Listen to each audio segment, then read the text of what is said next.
will set you free. Say it with me now. The power of free will set you free. Hello guys, welcome back. This is Tiffany and I am here to try and plot my book.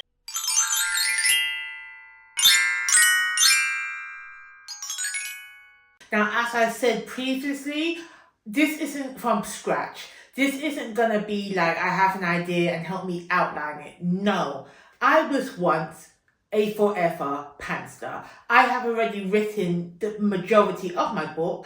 I just haven't outlined it. I don't know what's going on. And me trying to get back into finishing this first draft, me trying to get back into finishing this book, and I did a little read through of it. There are some plot points. There are some beats in this book that I don't remember writing, that I don't even remember being in the book in the first place. Now, some parts that I read, I was like, ooh, that needs to stay, I like it. But it doesn't make sense to be where it is.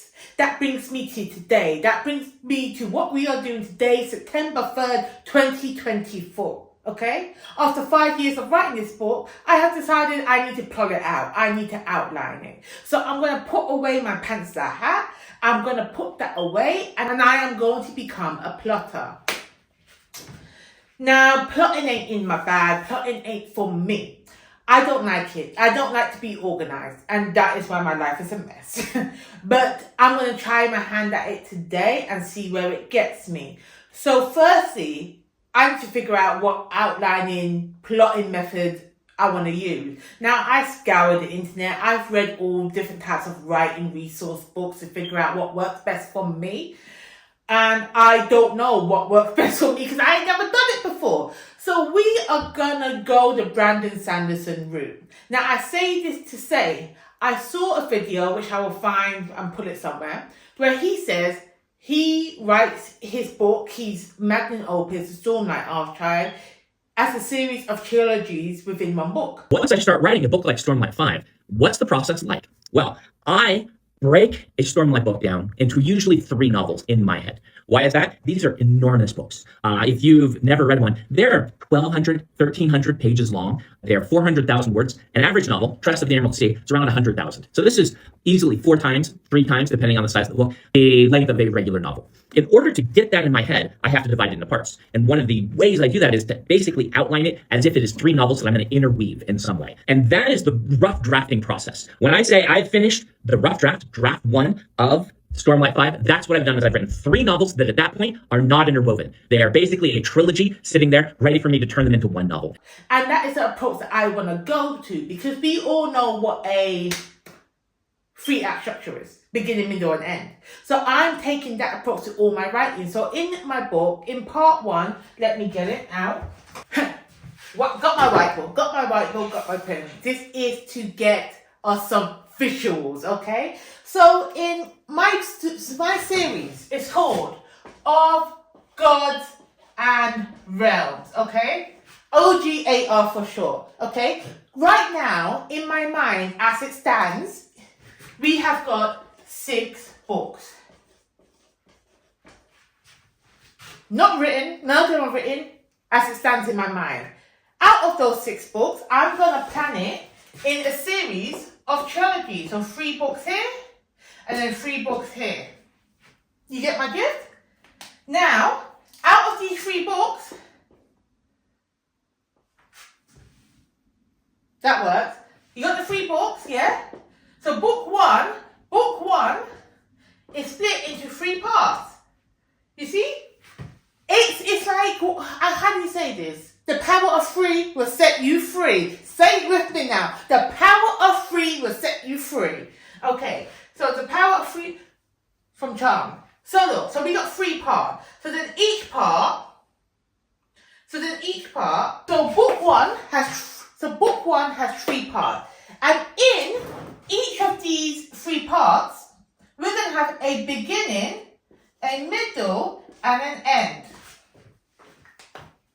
That is my outline as far as I got right now, okay? That's what we're working with. However, when thinking about outlining, I have come across several. We have got the 7-point story structure, the 16-point story structure.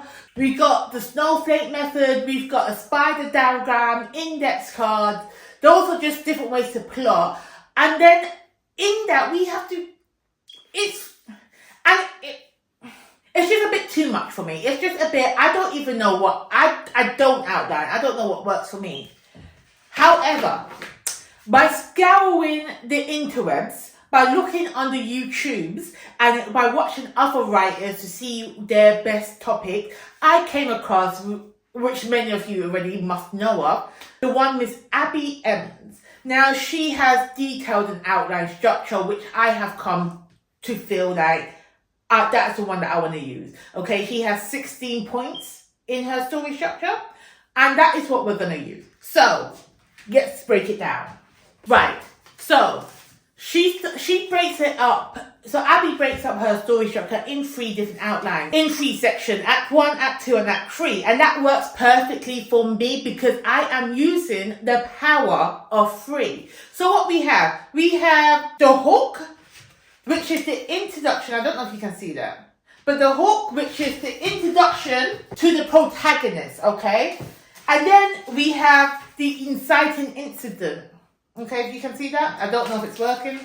The inciting incident is when the protagonist is pushed outside of their comfort zone. Okay? Then she has the build-up. Now, the build-up says it's the impossible question. I didn't know I needed the question, but we have an impossible question. Okay? There we go. And then we have the first plot point. The first plot point, which says the protagonist makes a decision that determines what happens next. So this to me sounds like an important cut point because this is the decision that sets the book. That sets the book off. Okay, that's the first cut point. And then we have the first pinch point. Oh, something fell. The first pinch point. Okay? Alright. Act 1. Okay. Right, so now we move to Act 2. Act 2, that includes the pre-midpoint reaction, okay? So that is where the protagonist pursues their fear-based goals because your characters must have internal goals, fears and disbeliefs and all this palaver, which I haven't actually figured out yet. My bad. But anyway, that's Act 2. Oh, this is a bit, let's just leave that there. Okay, Act 2. Then we have what I already know. We have the game-changing midpoint. If you can see that, the game-changing midpoint. And this is where we have the plot twist, okay? This is when we just throw our readers in a spin, okay? So that's after that. That's the game-changing midpoint. And then we have the post-midpoint action. And this is the post-midpoint action. This is where the protagonist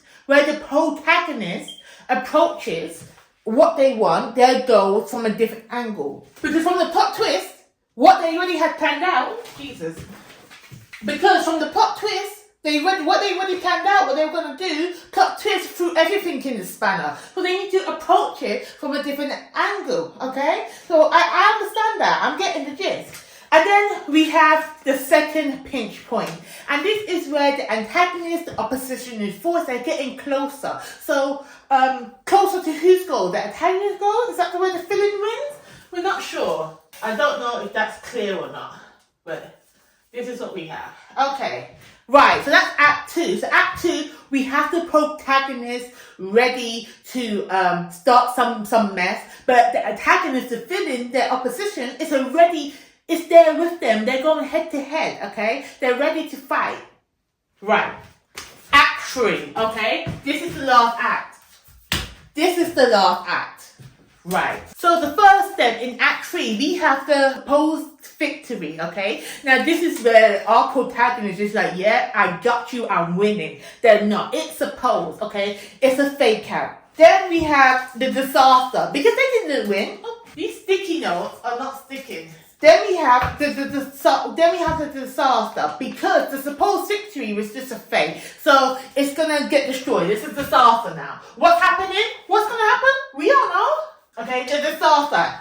everything turns to shit. And then after the salsa, everyone's gloomy, everyone's upset, so we have the dark moment, okay? Now this is when the protagonist is at their rock bottom, okay? They're depressed, they're in their feelings, their plan has failed, okay? So with the dark moment, you know when Batman's saying darkest before the dawn? The darkest, it's always darkest before the dawn. The dawn approaches. That's the next one. Abby calls it the aha moment, but I like the dawn approaches. Okay? This is when we have a renewed hope. A renewed hope. Okay? So now the protagonist has his wind back in his sails. I keep saying he. That's a bit rude. It could be a she. So they have the wind back in their sails. They're ready to get action. They're ready to get back in the game. Okay? And that leads us to the climax. Now, ladies. I know, the climax might be missing in some of your lives. I'm sorry for that, okay? But the dawn approaches the climax, okay? So wait for your time to come, my girl. All right, but the climax is where the protagonist and the antagonist go head to head. This is the battle of all battles, the end, the age of time. Maybe it's not that dramatic in your book, but I like a bit of drama. Okay, so that's what we got. That's the climax. And at the end, I've merged the last 2 points that Abby said. She had the victory and the resolution. To me, that's the same thing. So we just go for resolution, okay? So this is where you have an either victory or a defeat. We don't know. I don't know what type of story you're trying to tell. I don't know what story I'm trying to tell. I don't know if they're going to be happy or sad about it. I have to figure that out. But this is where we have a victory or a defeat. And we wrap up all those loose plot holes, all those loose plot lines at the end of the book because we don't want to leave our readers like, what the hell, what is the cliffhanger about? Or unless it's the first book in the series, you want to leave some plot lines open so you can follow them up in the next book, okay? That's what we do here. That is what I like to call the 15-point outline and structure because it's got 3 acts and it's divisible by 3. Okay, not all the points, it's got 5 in it, as you can see, but the power of 3, baby, the power of 3. So this outline that we see here, this is what I plan to use to outline my entire book, okay? Act 1 is part 1, Act 2 is part 2, Act 3 is part 3. And to say that, because as I said, it's a series of trilogies within a trilogy within a trilogy. So this is also book 1. And this is also the first trilogy out of the 6-book series. Book 1, book 2, book 3. Okay? You see how I'm thinking with it, okay? So let's just break it back down because as I said, I'm focusing on book 1. I'm focusing on book 1 of my series, and for this month alone, I want to focus on part 1. So as I said, we got to cut out parts. So I am doing the Brandon Sanderson method where each part is like a book in its own. So 3 parts, 3 books into 1 book. That makes book 1. Make sense? Right, here we go. So I am using the 5-act story structure to plan out the first part. So what we have, 5 acts. We have a hook, yeah? We have the first cut point. We have the first pinch point. We have the midpoint. We have a midpoint. We have the final pinch point, the final plot point, and the resolution, okay? All right, so again, the entire book, the parts. So each act is going to have these, okay? That's what we're going to do. Right, so that being said, I need to tell you about different plots in my book. I'm doing too much, okay? We have currently 3 plots that are interwoven that's gonna meet and meddle and just marinate together. I don't know what I'm thinking about, but yeah, I've got 3 different plot lines, 3 different storylines, and within those 3 storylines, there are 8 POV characters, okay? Now, some of them are major characters, we see them more often, so 5 are the, not 5, I would say 3 or 4, at least 4 characters, POV one, those are the ones we're following most often. And then we have 4 POVs that come later on in the book, then just not in this first part. So in this first part, we're following 4 POVs, and then the rest, at the end of the book, we end up having 8 POVs, okay? And That's all I've got to say on that. Right. So let's break it down. So the hook is the introduction to the protagonist and their inner conflict, okay? So because I have 3 different plot lines, you see, I'm still going with the theory of 3. So because I have 3 different plot lines, I have 3 protagonists, okay? So we have protagonist A, protagonist B, and C, okay? Okay, everybody, I'm very sorry. For the majority of this video, I am not going to be in frame. I didn't check my camera angles. I'm filming on my phone, so I was using the back camera and I couldn't see what the screen looked like. So majority of the time, you will not see me. But enjoy the rest of the video. So my bad. But anywho, let's just go back into it. 3 plot points here. 3 protagonists. So the hook, we are introduced to each character, each POV character. Now, as I said, there's 4 main POVs. So therefore, my last plot point C, there's technically 2 protagonists that we follow in this plot point, okay? That are major players, that are important. It's the same with these 2. There are other protagonists for their story, but the first ones, they're the most important ones. So we're just going to focus on them now. Okay, so the first plot point is that the protagonist makes a decision that determines what happens next. So the first plot point, all 3 of these characters need to make a decision to determine what happens next. Now, I feel like I've ripped this out already, because what happens? There we go. That's what I wrote, I remember now. So, each of these 3 individuals, one of these are key themes actually. So character A from plot point A wants escape, okay? Wants escape, and it's actually linked to freedom because they're technically in slavery, they're technically in bondage. So they want to escape, okay? So character A makes a decision to make escape possible, okay? Character B wants freedom. It's not the same type of freedom that character A wants, because their freedom, they just want to be free of responsibility, okay? They want to be free of responsibility and burden and go live their life out in peace, okay? And character C wants power, okay? They're already in a powerful position, but they want more power, so they want to run things, okay? So the first plot point we see is these characters making moves to get what they want. So then we have the first pinch point. Now a pinch point is the opposition that looms in the distance. So I have to think about what goes against what these was, okay? So, there we go. The first pinch point. So pinch point as it stands is the opposition. What I say? The opposition looms in the distance. Now, the opposition can be an antagonistic force, can be the opposition of whatever the character wants. Okay? So, because my first character is a slave, they want to escape. They can't. They're in captivity. Okay? How are they going to escape? This is their opposition. The people that are oppressing them. Okay? And they are looming in the distance. They're not really looming though, because they're everywhere. They're a part of the world. But anyway, you get the gist. Okay? So power. C wants power, wants to be the man in charge, wants to be the top bitch. Okay? But why can't he be the top? Because of weakness. He's too weak to be at the top. Okay? If he wants to take over from the top, he needs to destroy them, he needs to kill them. He's got weakness, so he has to gain strength.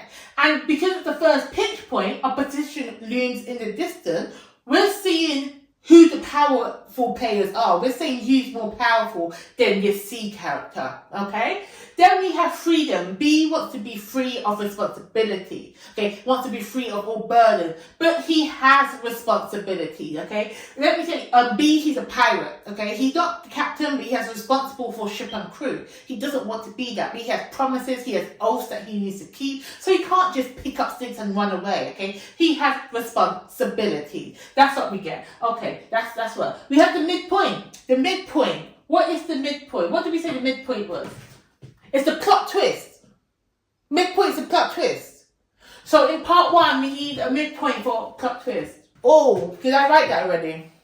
Let me think what it is. So the midpoint for these characters It's the plot twist. Okay, let's go back to A. They want to escape. They can't because they're in captivity. Okay, so escape is it's not even to be discussed. How are they going to escape? But then a murder happens. A murder that they are responsible happens. So if they stay in captivity, then they're going to die too. So they got to leave. Plot twist, no matter what, no matter how high the stakes are leaving, staying is even worse. So that is the plot twist. They have to leave, okay? So, C.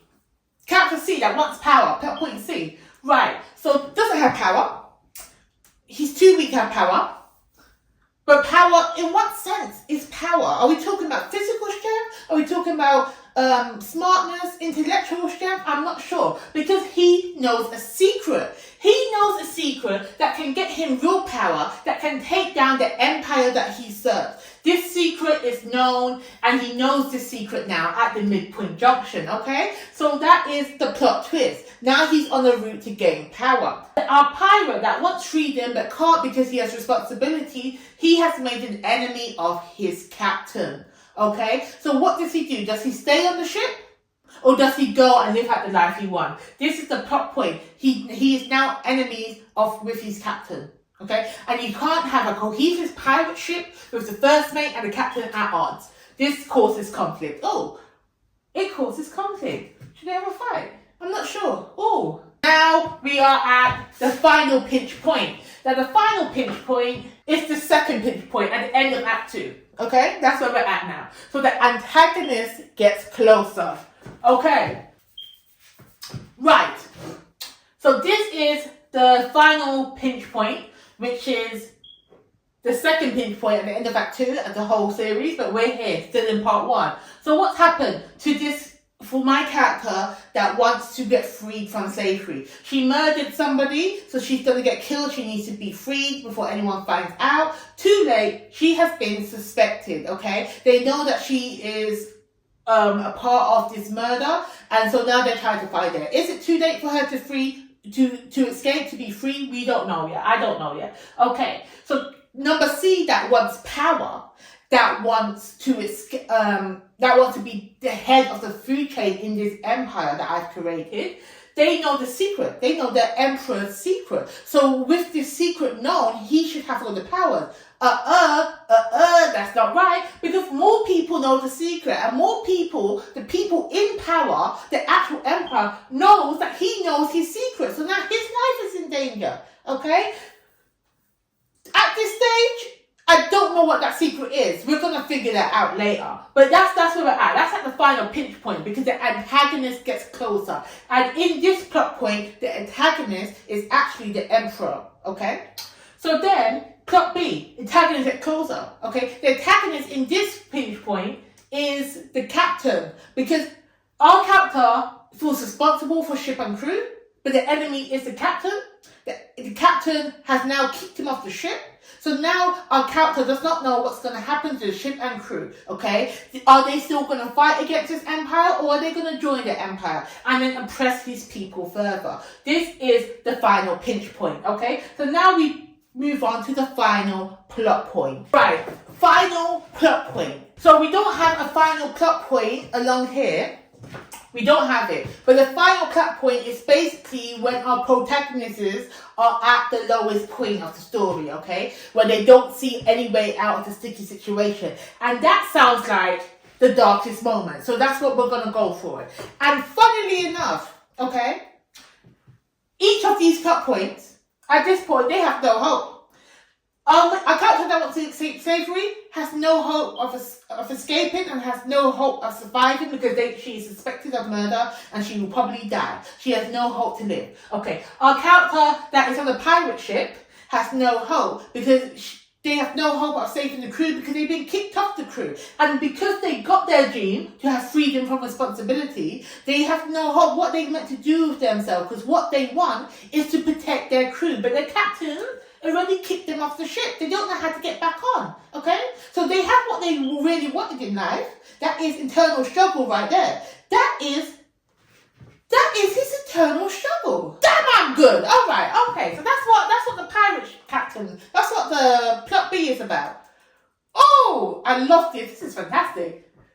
Plotting out your book is fantastic. Anyway, So then, plot C, the Empire. Empire knows his secrets, so the secrets are out. Now it's a race to who can get the power first. Even though the Emperor is in the power, it can be taken from him. So does he eliminate C, or does he bring him into the fold? And there is still no hope, because if the Emperor knows, that means the whole Empire is after him. What's he gonna do? He's too weak at this point to be making the moves he wants to make. Alright, so that leads us to the resolution, okay? The resolution of everything that's happened. Alright, we're at the resolution. Now remember, this is the resolution of part 1 of the first book. So it doesn't really need to have a climactic ending, okay? This is not the climax, because the climax is also would be here, but we just need a resolution to wrap up part 1 to the first pinch point here, so we can move into part 2. Okay, so what happened? Our slaves that wants to escape has no hope of escaping. What happens? A diversion happened. Okay, so the people that was hunting her for murder, they have been distracted. Something is gonna happen that's gonna divert their attention away. That gives her a chance to hide or escape. I don't know that she can escape just yet. I'm not sure. I am not sure. I should figure that out. Okay. C. I said the Empire knows that he knows his secret.